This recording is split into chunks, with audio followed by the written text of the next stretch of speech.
It starts the same way almost every time. A driver runs from a routine stop. A siren cuts through an ordinary afternoon. And somewhere behind the wheel, a decision gets made in half a second by someone who suddenly has everything to lose. Police pursuits exist to stop danger, but the chase itself becomes the danger, and not always for the person running from it. The numbers are larger than most people imagine. Reporters at the San Francisco Chronicle, compiling records from across the country, found that at least 3,236 people died in police pursuits in the United States between 2017 and 2022. Government researchers put the long-term average near 400 deaths a year, and roughly a quarter of the people killed had nothing to do with the chase at all. Since 1979, more than 5,000 bystanders have died this way, a number that keeps climbing because the same choices keep getting made. They were walking, riding in another car, standing on a sidewalk, waiting at a green light. In each of the cases that follow, a department made a choice to give chase over something that, in hindsight, may not have been worth a life, and someone who had nothing to do with any of it paid the price. No chase footage here, no glorified speed, just the aftermath and the names left behind. Here are 5 of the most tragic police chases ever recorded.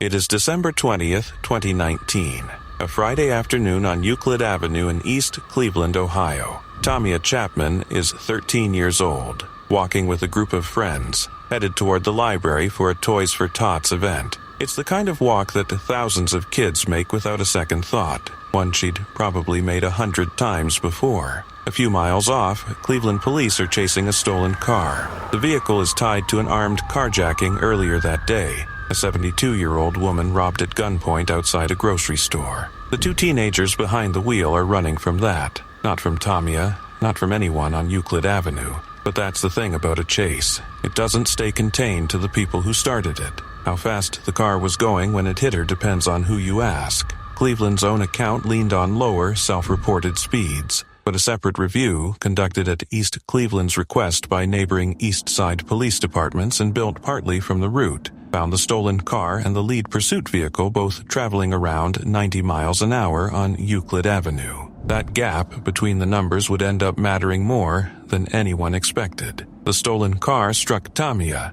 A friend beside her was hurt and hospitalized. Tamia did not survive. The pursuit ran straight into a national debate about when police should chase at all. The crash became a reference point for reform advocates, cited as one of the starkest examples of what happens to a bystander with no connection to the underlying crime. It was cited by the family's attorneys at the Cochran firm and pointed to by groups arguing that pursuit policy in residential, pedestrian-heavy areas needed to change. Even one of the officers involved would later describe feeling deep guilt over what the chase had cost. What came after the crash turned out to be its own story. Cleveland's police, already operating under a federal consent decree over past use of force problems, saw the city's independent monitoring team review its internal investigation of the pursuit. The monitor found the review riddled with problems. Most pointedly, a police lieutenant who had helped oversee the pursuit was also assigned to handle the follow-up investigation,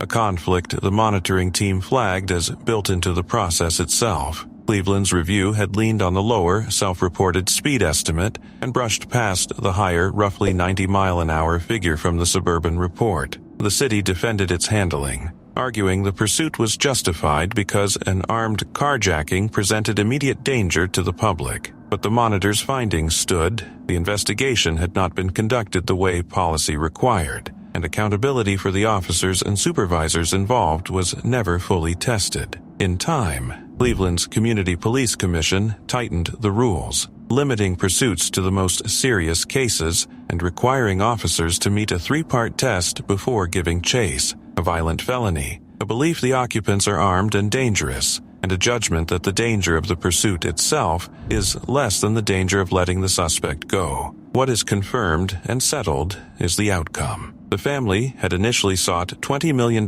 from the city. In 2024, they reached a $4.8 million settlement with Cleveland, described as the largest pursuit settlement in Ohio's history. The teenage driver was sentenced in 2021 to a prison term of 26 to 31 years, with at least 9 years mandatory. A second teen, a passenger in the stolen car, pleaded guilty in juvenile court and was sentenced to 4 years at the Ohio Department of Youth Services. The 3-part test Cleveland adopted was not invented there. Versions of it have spread through American policing over the last 2 decades, as departments confront the same arithmetic again and again. A fleeing driver is dangerous, but the chase itself multiplies that danger and pushes it onto people who are not involved. The reform is almost always written the same way, after a death, in the language of a case that has already happened. Tamia's name became one more entry in that pattern, cited in reform materials, held up as the reason a policy needed to change, exactly the role that a bystander's death tends to play once the funeral is over. Decades in prison for a teenager. A tightened policy written too late. None of it brings back a 13-year-old walking to the library on a Friday afternoon. It is May 28, 2025, a Wednesday evening in East Oakland, California, near 12th Avenue and East 21st Street. Marvin Boomer, 39, is walking on the sidewalk with his partner, Tata Neshi Woodruff, who goes by Nina. The kind of quiet evening walk that doesn't ask to be remembered. He's a teacher at Castlemont High School, and by every account from people who knew him, a good one. Boomer had spent 8 years at Castlemont. He started as a math teacher, then moved into leading the school's College and Career Pathways program, guiding students toward LIBS after graduation. Along the way, he finished a PhD focused on educational research and policy. Colleagues called him Mr. Wonderful and described him as loving and kind, the kind of person who checked on people without being asked. None of that mattered to the chase closing in behind him. The California Highway Patrol had begun following an 18-year-old driver after spotting him at a gas station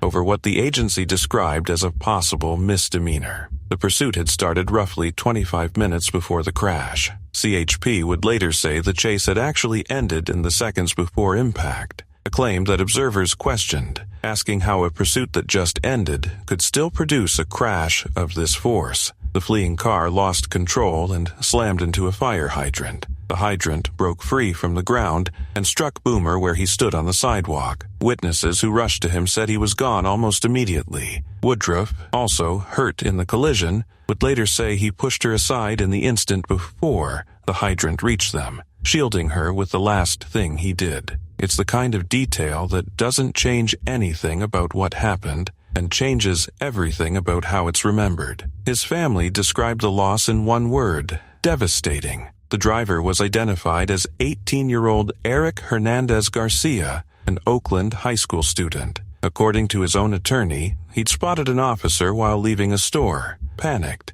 and even called a teacher for advice before another officer spotted him and the pursuit began. He fled the scene on foot after the crash and was arrested nearby. He was later charged in connection with Boomer's death, and by the end of 2025, his defense was asking that he be moved out of jail for mental health care. A vigil formed at the crash site 2 days later. Community organizers used Boomer's death to renew a familiar argument, that high-speed pursuits through residential streets put more people at risk than they save, and that CHP's authority to give chase needed limits, not expansion. The timing made the argument sharper than usual. Just days before the crash, Oakland's own police chief had asked for broader authority to pursue suspects, at a moment when the standing local policy already required officers to weigh whether a chase created more danger than it prevented. The debate Boomer's death fed into is one California has been having with itself for years. The state consistently leads the nation in bystanders killed by police pursuits.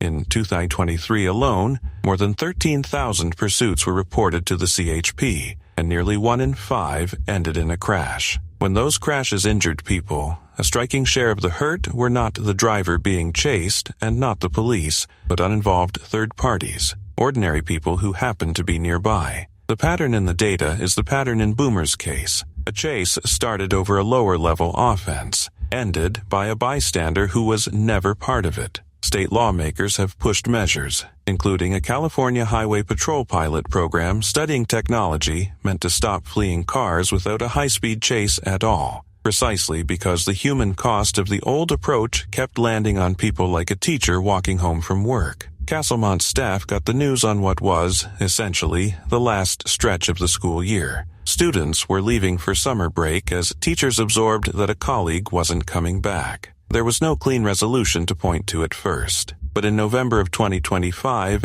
just inside California's 6-month deadline for such filings, Boomer's family in Woodruff filed wrongful death claims against the city of Oakland and its police department, and against the California Highway Patrol and the state of California. A family that described itself as pro-law enforcement found itself arguing that the chase never should have happened, and that officers on the scene had failed Woodruff in the moments after. What remained fixed underneath the legal filings was simpler: a hydrant torn loose from the ground, a sidewalk in East Oakland, and a teacher who spent 8 years showing up for other people's kids.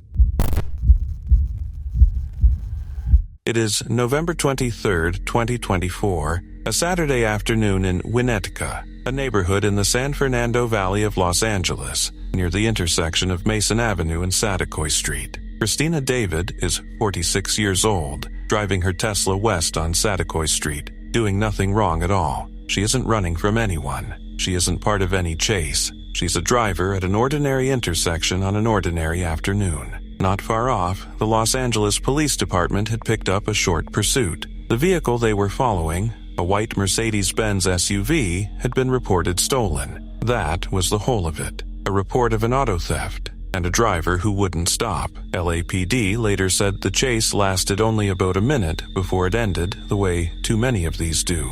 Speeding southbound on Mason Avenue, the fleeing driver ran a red light. He struck David's Tesla with enough force to send it careening into 2 other uninvolved cars waiting at the intersection. It became a 4-vehicle collision in a matter of seconds. Christina David died at the scene. 3 other people caught in the pileup were hurt and taken to the hospital with injuries described as relatively minor. This is the danger a pursuit spreads outward, invisible until the instant it arrives. David had no siren behind her, no warning, no role in any of it. A stolen SUV and a decision to give chase over a property crime put a speeding vehicle into an intersection she happened to be crossing, and that was enough. Unlike some cases on this list, the record here moved quickly. The next day, LAPD arrested the driver of the stolen Mercedes, identified as 42-year-old Kevin Joseph Laria. He was booked and held without bail. Prosecutors charged him with murder, along with counts of fleeing a pursuing peace officer, causing death, taking a vehicle without consent, and driving against traffic. The murder charge is the detail worth pausing on. It reflects a legal theory that a driver who flees police and kills someone in the process can be held responsible for that death as more than an accident, that the choice to run is itself the crime. That charge, though, sits alongside a harder question that a criminal case does not answer: whether the chase should have happened at all. The Mercedes was reported stolen. It was a property crime, and no one has suggested the driver was wanted for violence when officers first tried to stop him. Pursuit policy researchers have argued for years that chasing over auto theft and similar offenses rarely justifies the risk, because the fleeing driver, not the crime, becomes the hazard the moment the lights come on. Studies of pursuit crashes have found that pedestrians and uninvolved motorists are killed at rates far higher than in ordinary collisions, and that the danger concentrates in exactly the kind of intersection where Christina David was waiting. The murder charge answers for what Laria did. It leaves untouched the decision, made in a police vehicle a minute earlier, to keep the chase alive across a city at speed. What the charges cannot resolve is the arithmetic underneath them. A pursuit lasting about 1 minute, begun over a stolen car, crossed paths with a woman driving home on a Saturday. She existed in the coverage the way so many pursuit bystanders do, a name added late, after the suspects, after the vehicles, after the word innocent. Christina David, 46, waiting at a green light in her own city, in the path of a chase she never saw coming.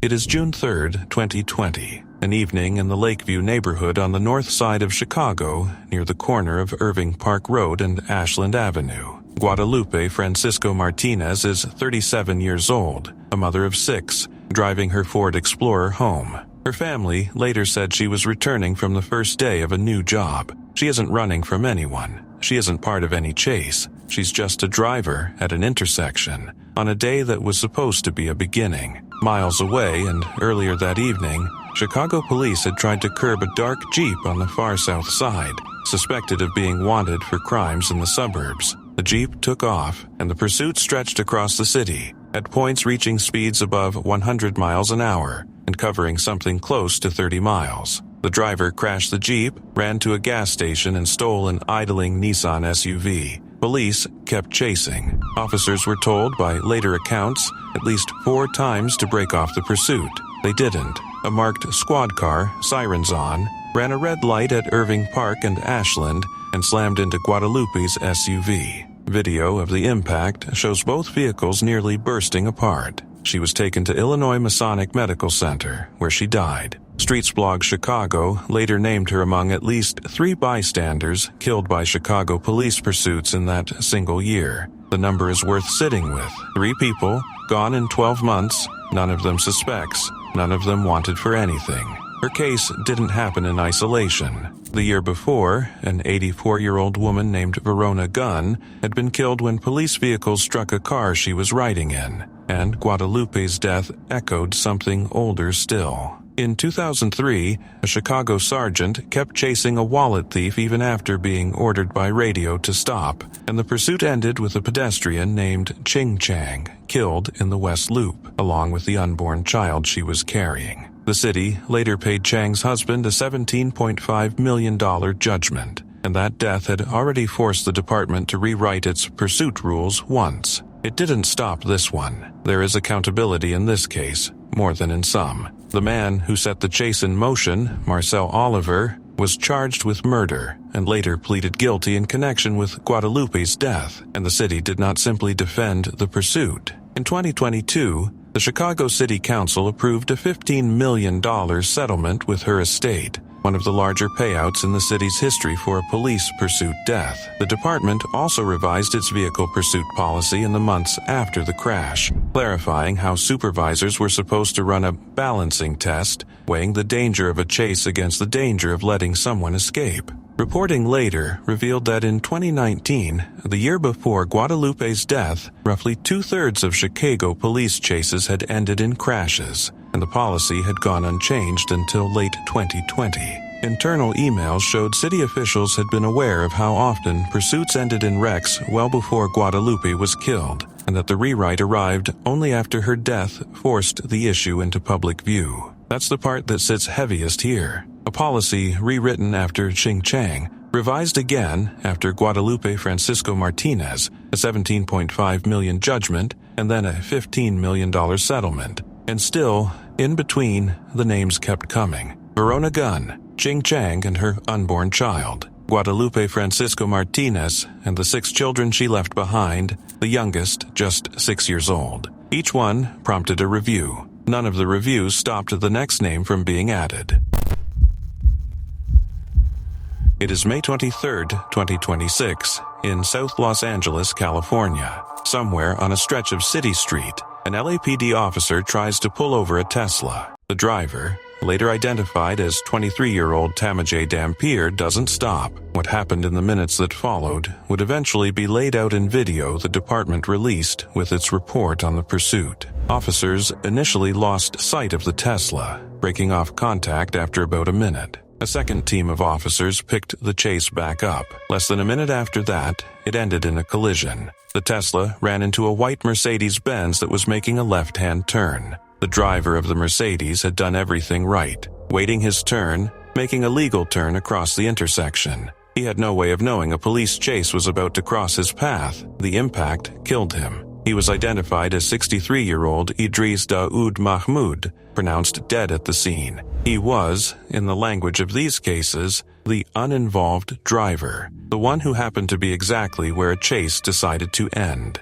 Dampier fled on foot after the crash and was arrested. The Los Angeles District Attorney's Office charged him with vehicular manslaughter, felony evading causing death, and felony hit and run. The evading charge layered on top of the manslaughter count tracks the same legal logic seen in other pursuit deaths, that the act of running from police and the death it produces are treated as inseparable. The pattern of the pursuit is its own detail worth sitting with. A chase called off, then resumed by a second unit, then over in under a minute. It's the kind of sequence that pursuit policy reformers point to when they argue that once officers lose a fleeing car, picking the chase back up rarely serves anyone but rarely gets questioned in the moment. Here, the seconds between the chase resuming and the Mercedes being hit left no room at all for the one person who mattered most and knew the least about what was coming.